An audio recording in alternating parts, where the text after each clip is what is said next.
দেখো দেখতে দেখতে তো পুজো চলেই আসলো, আর আজকে হলো মহালয়া। তো মহালয়ার দিনকে আমরা ফার্স্টেই চলে গিয়েছিলাম বাজার কলকাতায় কিছু কেনাকাটা করতে।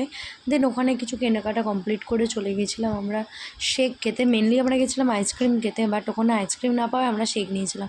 আর মামাকে এখানে বলছিলাম একটুখানি রিভিউটা দেয়, আর ও তো হেসেই কুল করতে পারে না, রিভিউ কী দেবে। আমি আর ভাই নিয়েছিলাম অরিও শেক, আর অবিক নিয়েছিল একটা কিটকেট শেক। ওরটা তো দেয়নি, আমাদেরটা দিয়েছিলো। তো যাই হোক, খাওয়া দাওয়া কমপ্লিট করে বাড়ি থেকে রেডি হয়ে চলে গেছিলাম শেরে পাঞ্জাব। আর শেরে পাঞ্জাব দেখছো তো, অন্য দিনের তুলনায় আজকে একটু বেশিই ফাঁকা, অনেক ফাঁকা ছিল। কারণ এর আগেও আমি তোমাদের দেখিয়েছি অনেক ভিড় ছিল। তো ফার্স্টে ওখানে গিয়েই আমরা তাড়াতাড়ি করে খাবার অর্ডার করে নিয়েছিলাম।